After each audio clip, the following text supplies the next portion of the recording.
Welcome to Demond Does the Six Questions, where the same six questions can tell a unique story. I am your host, Demond, father of two, husband of one, and leader of this here Demodcast. And before we get back into the interview with my buddy Gilbert, we need to do a couple little housekeeping things. Please hit your Apple Podcast button. Make sure you subscribe, leave a review, and some comments in the thingy. It doesn't have to say anything important. It could just say hi. And now, part 2 with Gilbert Corsey. I believe we were on question number 3. What is your go-to order at your favorite hometown restaurant? Chicken and beef teriyaki at any teriyaki place in the Pacific Northwest. And you have to be from the Pacific Northwest to know about the places that just have teriyaki on the front. Explain. It's teriyaki. Like if you're in Seattle, if you're from the Seattle, Portland, California, you know that there are all over the place, like Starbucks and McDonald's, there are teriyaki places. It's just called teriyaki? It's just called teriyaki. Yes. What? Yes. And it is amazing. It's a franchise out there? No, it's not a franchise because they're independently owned. You just put teriyaki on the front of the nani and you know what it is. And like if you are from there, you know what I'm talking about. Or you visited there and you've had it, you know what I'm talking about. But this far east, no. Then you go to, people go to like Chinese restaurants or something like that, or Japanese restaurants or whatever Asian fare they're trying to get, and they're like, order teriyaki. Not this far east, you're not gonna get it. It don't taste right. Gotcha. You got to be on the West Coast to get good teriyaki, and it is one of the first things I do when I get home. Question number 4. What are you curious about? What am I not curious about? I think that what I tell young journalists, I've been doing this for 15 years now. What I tell young storytellers all the time is the most powerful question, the most powerful tool you have in your toolkit is the power of why. Just ask why. And if you dare to ask why and then search for the answer, many times in that path from the question to the answer, you find a story.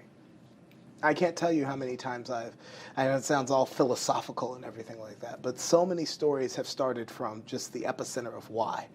I did a story wound up being an investigation called From the Schoolhouse to the Jailhouse, another one of those for award-winning stories. And it really came out of, like, for 2 weeks straight, I felt like every day on the news I was reading a 25-second story about a kid who got arrested at school. And the one that got me when the charge was cursing at a teacher. And I was like, we took a kid to jail for this? And I was like, I'm not saying that cursing at a teacher is right. I'm not saying that that's okay by any means. But when you put a young person in the justice system, you start a cycle in their life. That's not my opinion. That's just what the statistics show, right?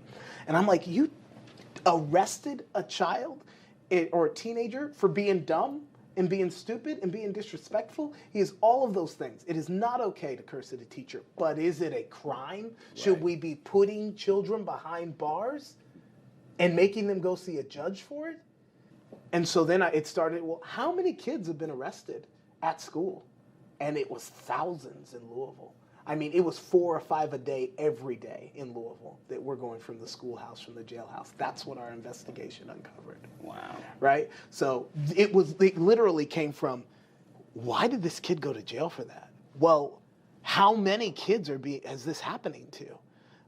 And it opened the door to, oh my God, we have a problem here. We are locking up thousands of young people and setting them on this path of being thrust into the justice system.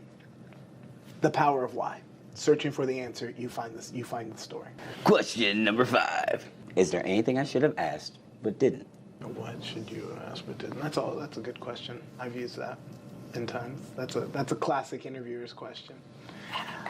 You didn't ask about how I've talked about leaving, going from Washington State, packing my life in my car and moving across the country hoping to work for the WWE. You didn't ask how I got into news, though. How did you get into news? I say it was the big man upstairs. I moved days after graduation, packed my life in my Saturn, drove across the country, hoping to get an internship with the WWE, because I had applied to every job open on their website during my senior year of college. And one day, like the week before spring break, I got a call back. And I got a call, and I thought it was my friend messing with me. So it's like 7 in the morning, which is, I'm on the West Coast. WWE is obviously based on the East Coast. And he's like, I'm looking for Gilbert Corsey. This is so-and-so. I think it was Chris Pegnataro. Don't quote me on that. Eventually I had conversations with lots of people in the HR department. But Chris Pegnataro from World Wrestling Entertainment, actually he just called it World Wrestling. And I was like, what? It's 7 in the morning. And I was like, man, Justin, get off my effing phone. Like, I'm like, and he's like, excuse me? And I was like, I like fall out of bed. I was like, oh my God, is this real? Like, oh, I'm so sorry. I'm sorry. It's 7 o'clock my time. This is Gilbert. We noticed that you applied for several internships on our website. So I had a brief conversation, and he was like, when are you graduating? I was like, I'm graduating in May. And he was like, well, I can't, offer you a job in this entry level, we don't hire, ultimately, this is what he said, we don't hire paid interns from across the country, but if you get here, there'll be something for you. That was enough for me, Mo. I had gone to the quintessential college job fair like a couple weeks earlier and been offered like 6 jobs, and I accepted them all. I just didn't want to be that guy who graduated and was unemployed, and moving back home was not an option. Like, I was like, I am not moving back to my parents' house. That's not happening. I mean, so like any and all jobs that were offered to me, 6. I went to a college job fair. I got 6 job offers out of that college job fair. I accepted them all and wound up turning them all down, saying thanks but no thanks, just because of that phone call with this HR dude from the WWE and saying, with taking all my graduation money, so $3,000 about to my name, which, to me now, as a 35-year-old adult, this is so scary to me that I would even fathom to do this. But at 22 years old, with literally $3,000 to my name and a $500 credit card for a backup plan, I packed my life in my car and moved across the country to the most expensive city in the United States. Yeah. I mean, and now I'm like, Gilbert, you didn't have enough for first and last month's rent in New York. What in the world were you thinking? And so I wound up Craigslisting, getting into a summer sublet in Dobbs Ferry. And so Dobbs Ferry was in Westchester County, just outside the 5 boroughs that they consider New York, but it's closer to Stamford. And so it was like a college house, and some of the roommates were gone for the summer, and so they're just looking to sublet their lease. Right. So I got into this sublet, and I waited for the WWE to call, and I waited, and I called them, right, and emailed, and then I was like, Mama, you told me if I moved here that you would call me. And so finally I did get the call, had an interview, and they were just like, well, it looks like you want to be on camera. And I was like, yes, I want to be a broadcaster, right? Like, and they were like, well, look, these internships are in production. So you got to make packages, you may learn to direct a show, this and that. It's going to be behind the scenes, right? And we do hire a lot of our interns, but these jobs are never going to lead you into a commentary position, being in front of the camera or doing anything where you are writing the show and creative. You need to go be on television for 5 years every day and then come back to us. And this is why I say it was the big man upstairs, because that same day, not even 2 hours later, a television station in Abilene, Texas called me. That day? Same day, hours later, called me and said, hey, have you graduated yet? Because we have a reporter opening. Wow. I was like, what? Like, yeah, we want to put you on TV every day, 5 days a week. Same day. That's why I said it was the big man upstairs. So as fast as I had moved to, so you're like, how did that television station in Abilene even know about you? A year earlier, I was supposed to be doing an internship with a private production company in Dallas. They I know, it was weird. I just stumbled upon this internship. They were like, they were going to house me and pay me a stipend. They said, we just need you to have transportation so you can drive to and from the shoots. And I was like, wow, that's amazing. And then like a week before I was supposed to leave to start the internship, they called me and said, we had an advertiser back out, and so now we have to cut expendable resources. And I was like, well, what's an expendable resource? They said paid interns from out of state. No news. Yep. So I'm like en route, literally. Mo, I am en route to Texas on like my way down there, and I've already paid my university for the credits. Like, you gotta pay to go work somewhere, most times for free. Internships aren't paid. So I've already paid my university to do these credits. I pull off to the side of the road and I'm wrecked, you know? I'm like, Seattle's a competitive market. It's a top 15 market, so they hire their interns in like March. I didn't have the other media markets in the state like Spokane. I didn't have anywhere that I could live for free and go intern and work at the stations in Spokane. So I called my dad and he's like, keep driving. There's TV stations in Abilene, Texas, and you got family there. So I literally kept driving. I set up interviews on the road while I was still en route to Texas. There were 2 stations in Abilene. That had 3 affiliates. So there was K-Texas, which was the ABC station, and then KTAB-KR, which had a duopoly for the NBC affiliate and the CBS affiliate. I had interviews set up at both. At 10 o'clock in the morning for K-Texas and like 11:30 for KTAB-KR. I went to K-Texas. They said, you can start today, and I never went to the other interview. And when I interned there, and I had like aunts, uncles, and cousins, I had been to Abilene once in my life when I was 12. I am now 21, showing 21. I had been there for 3 days ever in my life. Yeah. Wow. Yeah. But you had family there, so. Right. My aunt was like, what is happening here? Right? So I went to the interview and I tell students this all the time, go intern somewhere. Well, it used to be. Now media has changed. When I was coming out of college and getting into television, like, digital careers didn't exist. Right. So you had to go to a 150 or below, 215 media markets in the country. The bigger the number, the smaller the town, the smaller the media market, right? So New York is number 1, Los Angeles number 2, Chicago number 3, San Francisco's in the top 10, Dallas is in the top 10, Houston's in the top 10, Detroit, DC, the big cities, big markets, right? Small numbers. Well, when you're coming out of college, you got to go to market number 1608. And that's what Abilene, Texas was. But I used to tell people, go intern in those places. Go make your mistakes in those places, because that's where you go learn to figure out how to do the job. And then if you're an intern and they've already trained you to be an intern, and if you're good, they'll hire you. So when I interned at this small market station in Abilene, they happened to be down like a producer, an anchor, and a reporter. And you know, in a station where I work at now in Louisville, where we got 105 employees, life goes on, right? Right. But in that newsroom where they got 25 employees, like, they were short-staffed. Yeah. So for those 2.5 months, every day I would pitch a story in the morning meeting, go out with the photographer, shoot it, and the news director was like, I won't put interns on air, but you can turn a package in our main anchor will voice it for you, and so I would go out and do a package every day, and then somebody else would voice it, would front it, and then I would go to the booth and sit with the producer and time out the show. And so I had done that the year before, and when I left, I said thank you. I had no intention to getting into news. I said I'm getting into wrestling. Don't worry about it. Blah, blah, blah. I said my goodbyes.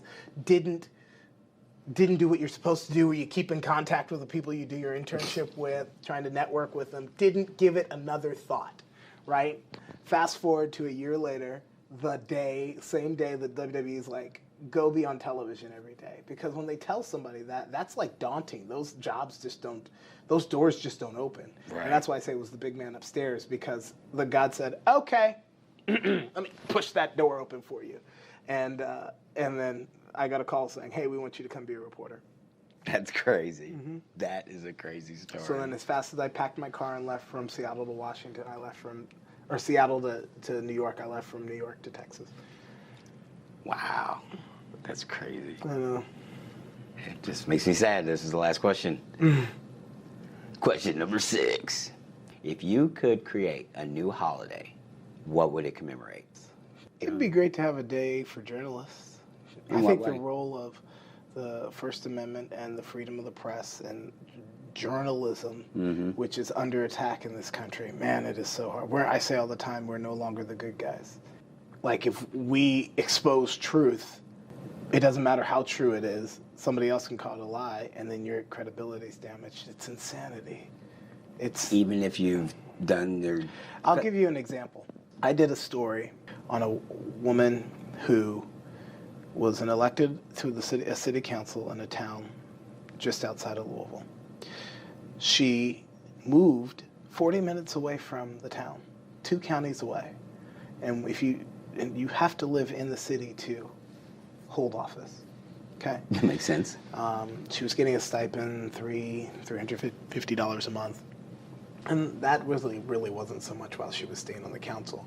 She's staying on the council because the council was divided 3-3. And so that when the council, every vote had been split, it gave the power to the mayor to be the deciding vote. And if she would have left the council, the mayor wouldn't have been the deciding vote anymore. So there was a deal cut for her to stay on the council and lie and say that she's living at her brother's house in order for the council to still be split.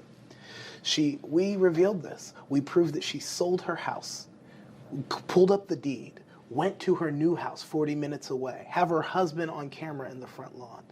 Here was the big thing.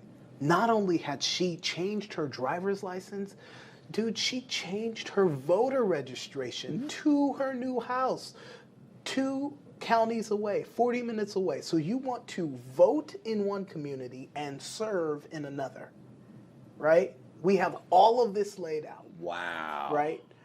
And she'd been avoiding. I also say this all the time. When you see a journalist who has to go do what we call a confrontation interview or a non-scheduled interview, please know that's the last resort. We don't like doing that, right? That is this person won't return our calls, they won't return our emails. We've told them we're going to come to a public setting and ask our questions. That is a last resort. So I have to go to the city council meeting where I know she's going to be there and wait for her in the parking lot and say, hey, why are you going to serve on this council 8 months? Why are you still on the city council 8 months after you've moved out of this city? Wow. Why are you, well, I'm not. Well, here's the deal. And then you got to pull out your facts. Well, here's the sale from your old house. Here's the deed to your new house. And you've changed your voter registration. So you want to vote in one community and serve in another? Right? You laid all your facts. Here's why I say we're not the good guy anymore. Okay, so the day after our story ran, so we also found that the Attorney General had told her that she was not eligible for office anymore either. And she continued to stay. What she did was she switched her mailing address to be City Hall. True. We uncovered it all. Documents for it all. Have it all. Right? One day after our story ran, she resigned. Okay? Okay. I got several calls explaining, with people upset with me because I picked on this little old lady. Because she was 120 pounds, maybe soaking wet, and maybe 5'3", and I am 6 foot and 200 more pounds than I'd like to say. And it didn't matter that she was lying to stay in office, part of a corrupt city government, taking taxpayer money she didn't deserve. All of those things didn't matter. It was, why are you picking on that little old lady?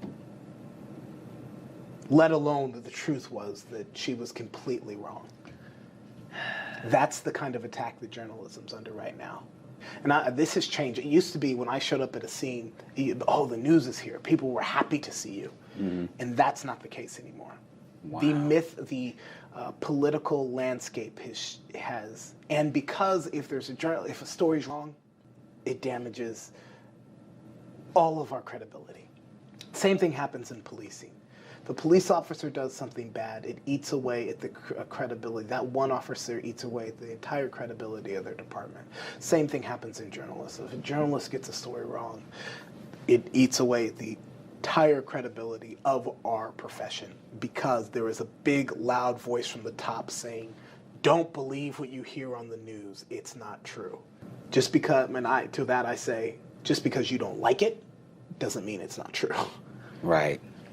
That's small local level, right? Right. This is happening nationally as well. Right. You have journalists that are uncovering just insane things that would not be uncovered had it not been for a journalist. There is a reason that there's a First Amendment. There is a reason that there is the freedom of the press, right? It exists to be a watchdog for those in power.